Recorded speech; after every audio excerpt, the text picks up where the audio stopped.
Greetings and bienvenue, midnight crew. Thank you for returning to this broadcast, and welcome to new viewers joining us for the first time. If you like a video, then feel free to subscribe. Anyone got something interesting to tell? Don't have any good green texts to start the thread, sadly. In any city, in any country, go to any gun store or shooting range you can get yourself into. As you reach the counter, lean forward and ask in a clear, loud voice, "Is Bubba in? I need some lead." A look of deep pity will cross the worker's face and you will be led in the back.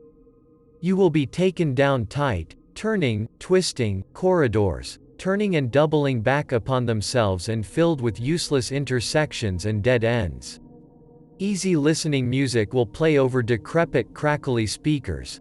The walls will be dark faux wood paneling. Indeterminate stains and rings of mold cover most of the popcorn ceiling, and the only illumination will be odd buzzing flickering fluorescent tube, or perhaps the odd neon beer sign. Some say the flickering of the lamps is in tune with the Neil Diamond on the radio. Those same people invariably go mad and claw off their own face or commit self-end within days. Brass and live cartridges will litter the floor, and the stench of stale beer and hops number 9 will fill your nostrils. Do not pick up any of these rounds. If you drop the hammer on one, it will be your last moment on this plane, for these are the rejects. You will pass closed doors. Do not stop and knock or try any of them. Should you hear the sound of a gunshot from behind one, followed by screams of, oh fuck, I just netted," do not let it distract you from your course. Do not slow down, just keep walking. At some point you will notice the person from the front desk is gone, but you won't remember when they left. It won't matter, you will know where to go. As you pass deeper you will notice animal forms.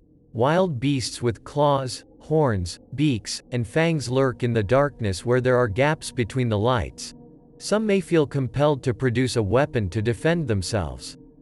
That is a fool's game, as most are simply taxidermy, and a weapon would be futile anyway, as this is a place where trigger pulls run into thousands of pounds.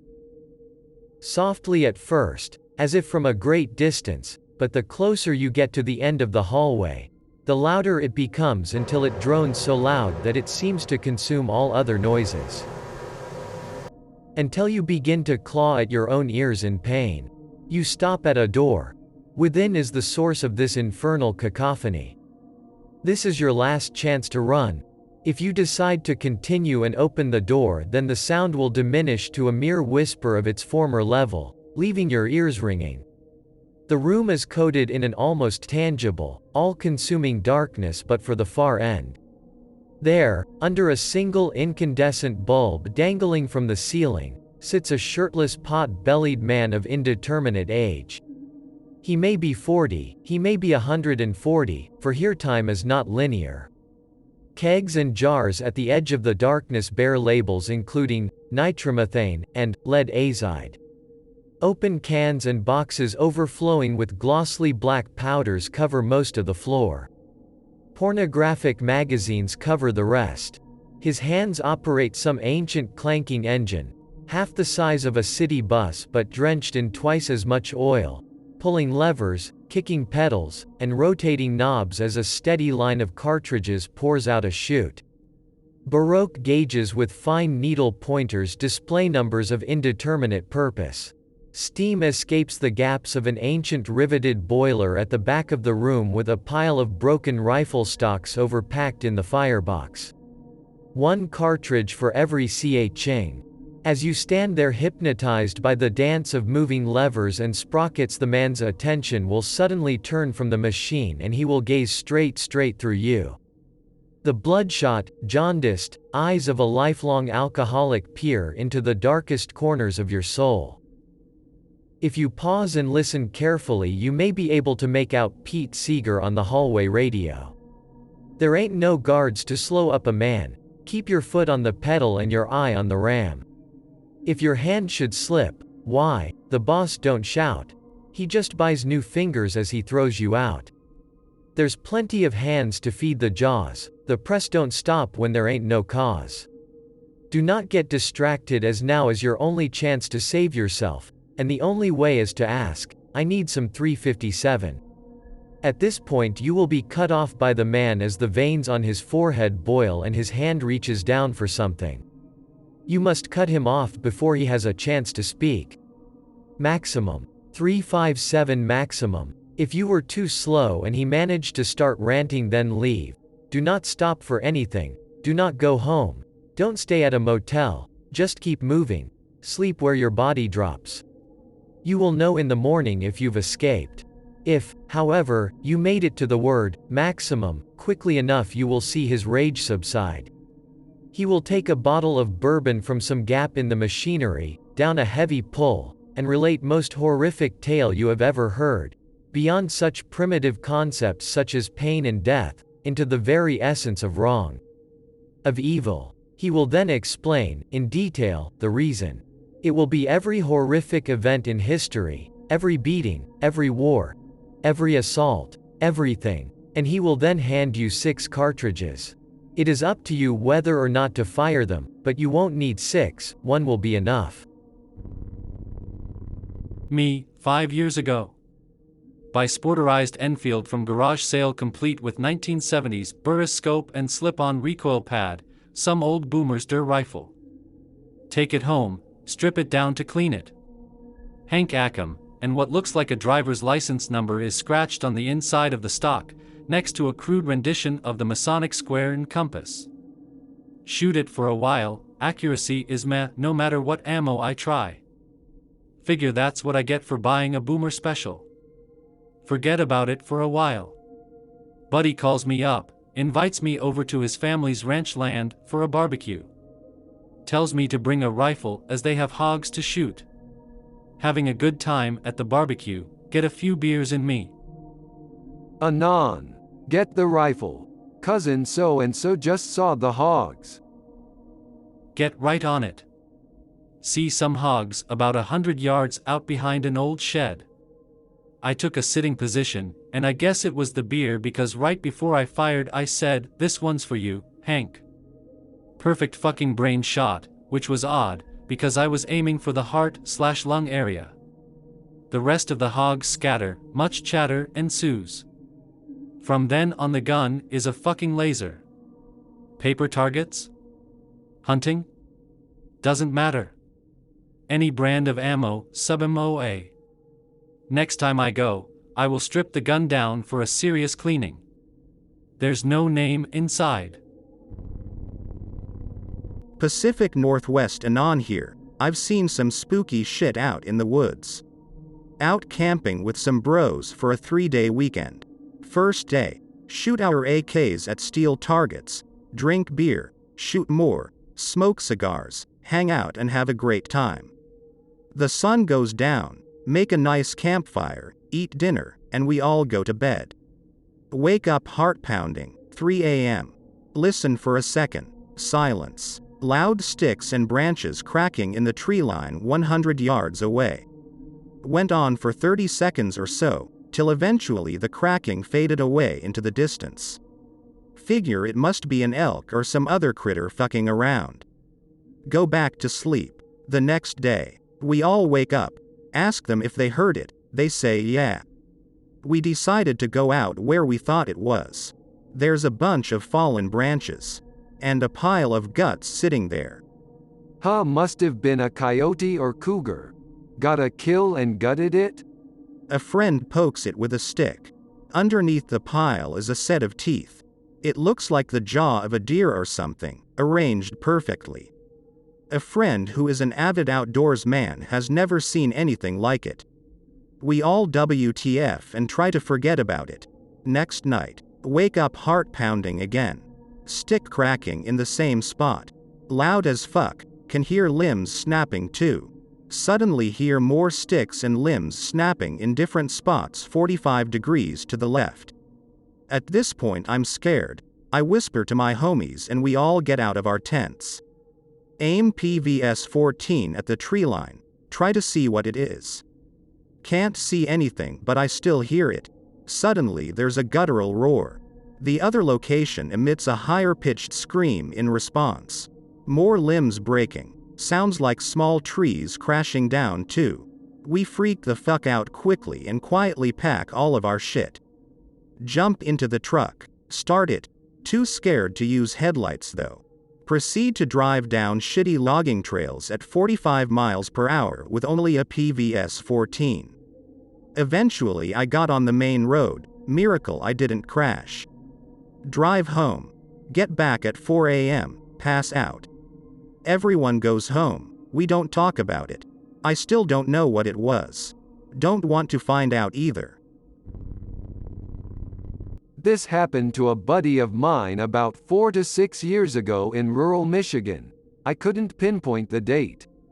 My buddy, let's call him Earl, is half Native American on his mother's side. Earl doesn't grow up on the res, but he goes there from time to time for family functions and parties.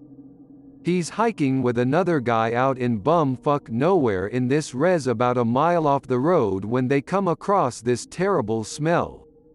They don't recognize it as the smell of death immediately, it fucking stinks. They come to this clearing and the sight is just horrifying. There's like 50-something deer laid out in a spiral around this boulder. Each deer was male, ripped in half, with the ass facing the head, and entrails hanging out. The horns were also all removed and stacked in a pile around this boulder. The boulder wasn't an unnatural, pretty common glacial deposit type shit, but it was apparently rather large. They immediately get on the phone and call the Res Police and Department of Natural Resources. Since they're the closest law enforcement. In the meantime, they go back to town, meet with the cops, then go back with the cops to show them where the rock and the deer are. They arrive and sure enough, all the shit is still there. The situation freaks out the res cops and the local elder, who have no idea how or why such a thing happened. The Department of Natural Resources guys are just as confused, and initially think Earl and his friend or the res people did it as some kind of sick prank. However, the deer's bodies don't show any tool marks for being sawed or ripped in half. It seems like they were just ripped in half by hand, but there are no other broken bones on the animal or any real signs of a struggle save for the ripped-out antlers. The Department of Natural Resources guys and the res do some digging to see if it's some sort of Indian ritual or whatever, and they come up with nothing. The elder doesn't know what's going on. There's no legends or rituals that match up with what happened, as far as he knows. The Department of Natural Resources guys chalk it up to poaching or cult activity, and eventually find people who are willing to clean up the site and do a little bit of digging as to what kinds of clues were left behind. In total, I think they found 57 individual male deer corpses. All killed by blood loss and extreme trauma, most of them relatively fresh, no more than a few days. They weren't eaten, not even by scavengers. No signs of coyotes, buzzards, nothing but the maggots. They also found signs of previous deer antlers from years past. The Department of Natural Resources had a hard time finding people to volunteer to go collect the corpses after the investigation was done, for obvious reasons. They set up trail cams and kept an eye on the site, but never caught anyone or anything. I doubt my buddy was lying. He was so shaken up by just retelling the story that he couldn't sleep that night. I'd like to visit the place with 6 or a dozen guys with Nod's night vision goggles and rifles and see what's going on, but my buddy didn't tell me about where exactly it happened. I'm actually going to hang out with him this weekend. I'll try to tease the information out of him and either post the location here or go take a look myself. Even if it turns out to be a nothing burger, it's an excuse to go camping. Not a spoopy story, but frightening all the same. Be about 10. Out squirrel hunting with first gun, a Rossi .22 pump-action rifle, half-cock hammer is the safety. Under-barrel tube for reload, fired some rounds so reloading. Tard me leaves a round in the chamber. Rifle had defect that I didn't know about. Hammer would get stuck near half-cock. If it was in this near position, simply smacking the receiver would cause the hammer to drop. Have rifle pointed up with stock on the ground to reload like a fucking idiot. Head is near the barrel. Hammer drops. Feel my hair move and watch the barrel flash as a .22 round whizzes past my head. I'll never forget that, and I've definitely learned to be safer with firearms since then. I posted this before, but it's been a while. I was told this by my dad once. It was his story. He passed away now.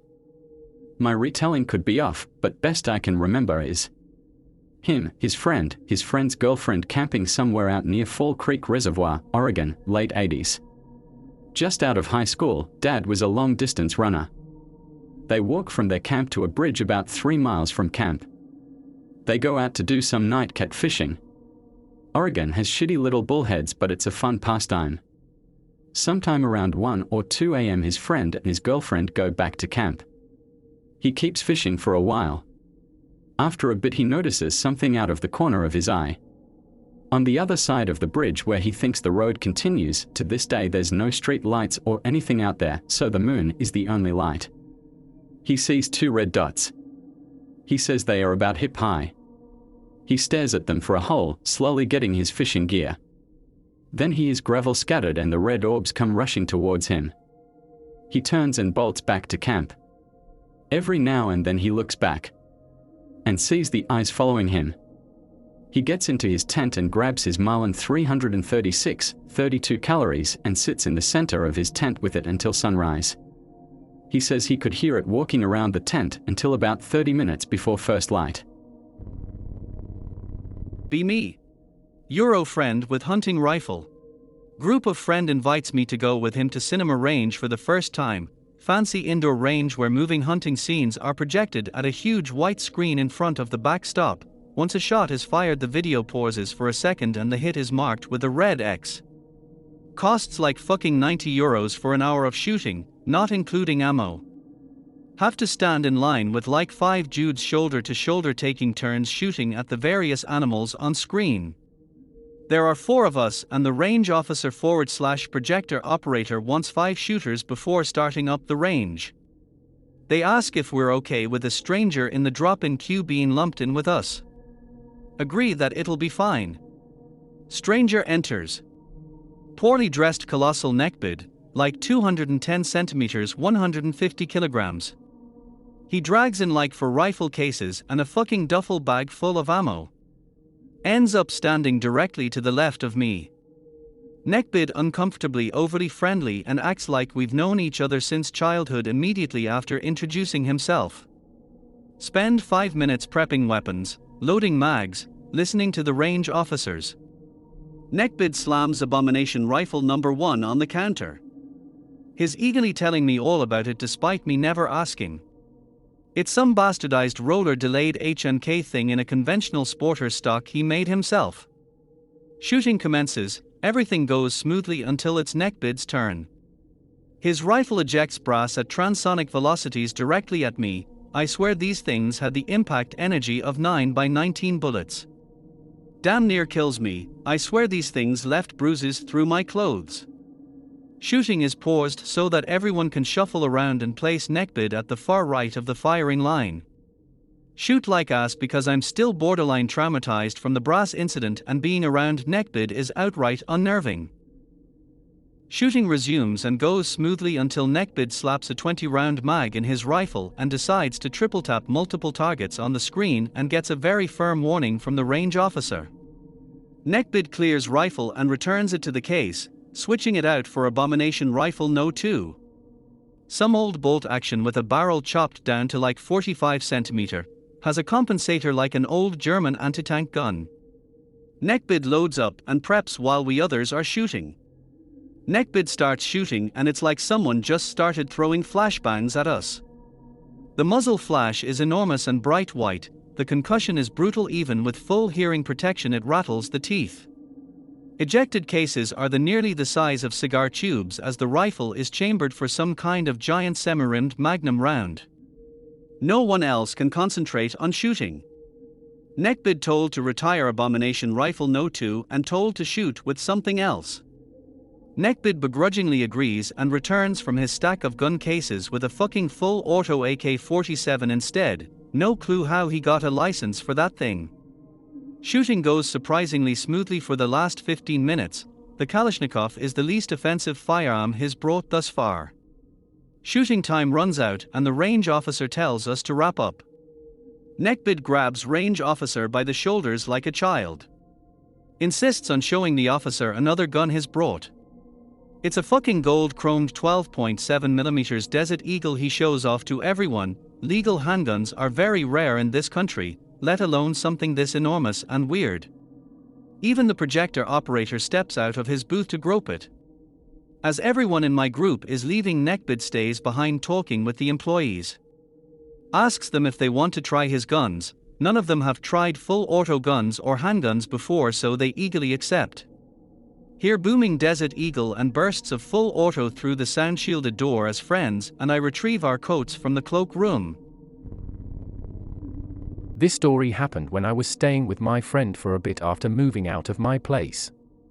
Staying in a friend's house, all his college roommates except one are gone, so I'm staying in one of the rooms. 2 rooms toward the front of the house, then a narrow hallway leads to another 3. Anyway, friend and I are hanging out watching a movie and decide to call it a night. I go to the room down the hallway. Fall asleep. Vaguely remember having a scary dream involving fire and the house we were in. Wake up still groggy with intense fear. Hear footsteps rapidly approach my door. Fear intensifies. My friend opens my door and asks me if I'm okay, fear relieved. Say yes and ask why. Friend says he woke up scared and describes a dream he had very similar to mine. We both start getting really weirded out. I move into his room to sleep from then on. The following days I can't even bring myself to go to the back half of the house because of the funny feeling. Another roommate stays down there. We finally decided to ask another roommate if they have had any funny experiences lately. That roommate wasn't there the entire time, but we both assumed he was for some odd reason. Very freaked out at this point. Also found that a rat has absolutely scratched the inside of one of the room's doors. It was a spooky week, but nothing else happened after. All I have is a dream. Dream of being in a post-apocalyptic world, hiding with 2 childhood friends. All 3 of us have melee weapons. The creature attacking looked sort of like a lion, but with blood and pus coming out of the eyes, mouth, and nose. We were in a gun store, looking for a shotgun. I then grabbed a shotgun off a dismembered dude's arm, like a typical pump-action shotgun. We then walked out, but the creature saw us. We ran and ran, until we were at my childhood home. I then said in my dream for them to run inside. I remember feeling horrified as the creature lunged at me. I saw my body being eaten. I wasn't alive screaming, I was just dead. Honestly, those disturbing dreams only happen on my birthday, kinda annoying. I have a dream too. Find myself in a battle with my family, trenches and shit. My position gets overrun by some undefined entities, all my family gets killed before my eyes. Running, too many of them, and I'm armed with only a nugget and a knife. I trip and fall into a shaft. If I recall correctly, I fell for around 40s tumbling down a concrete tunnel. Come to an end and I fall on my face in what I suppose it's an old bunker. The catwalks are rusted to shit and there's no light. Start running because I can feel something it's not right. It catches me, pulls me off the ground with one of its arms by grabbing me by the neck. This thing was strong but unnaturally skinny, humanoid but with long limbs, big black eyes, long teeth, bald and gray skin. Starts choking me with one hand and beating me with the other. Struggle, but I can't get away, and then I remember that I have a knife. Stab it in the center of the neck where there would be the windpipe in a human. I can feel the warm blood of the creature on my right hand and wrist. As it dies it let goes, the thing utter a sentence in a raspy voice partially muffled by the blood in its throat, "I'll be back." Suddenly wake up, I can still feel the pain from the beating and the warmth of blood on my hand. That shit spooked me good. It happened about 13 years ago, if I remember correctly, and since then I never forgot about it. Shit dude, remind me of a dream I had. Be dicking around at my cousin's house in the woods. It's extremely lucid, not dreamlike at all. I can feel, smell, and hear perfectly and visual detail is perfect. I didn't even realize I was dreaming. See out of the corner of my eye a young woman walk past and go around the side of the house. She has short hair, a white dress, and odd proportions, arms and legs thin and way too long, short torso with a fat or pregnant belly. I pull out my knife and round the corner to confront her. She's suddenly 12 feet tall, lifts me up in a single spindly hand. Her mouth opens to her ears like a toad, full of short, sharp teeth like a shark's. Lowers me to her mouth to take a bite. Yell and stab her right in the neck. She disappears in a puff of black smoke. I wake up in a cold sweat yelling. Remember guys, the Fae are repelled by iron. Had something similar, but it was a fucking nightmare. Be me, couple of months ago. Inherit a gun from an old lady who passed away some weeks ago. It's a Rossi 069, just like pick related but different grips. It was loaded with 6 unfired rounds, rusted as hell and primers are probably dead by now, unload just in case. Take it home and give it a good clean. Store it loaded in my gun safe and call it a day. Go to sleep. Had a strange dream about a young man telling everyone he's going to kill his family and then self-end himself. Someone's trying to convince him otherwise. Dream changes to a black room with a strange figure behind this young man. Strange figure says, "It's now. We need to go." Loud boom goes off. Wake up by the fucking sound like it happened in my room just a couple of seconds ago. It's 8 a.m., time to wake up and go to range. Go to gun safe and take another look at the revolver. There's 1 fired cartridge case and 5 unfired rounds now. Shitting cinder blocks by now. Looked around for any holes in my safe, but there was none, not even powder dust or any burn marks. Wife didn't hear anything. No one heard anything. Scared as hell, sold it to the first guy I saw in the range. Couple of days later I discovered that this old lady's son self-ended with this gun in his room 8 or 9 years ago or so. When I was in Africa I saw a Hausa chick dressed in brown run in and out of the grass at a major intersection in a village, town of about 20k people. Every time that night I passed through there, that night hopping bar to bar, I saw her.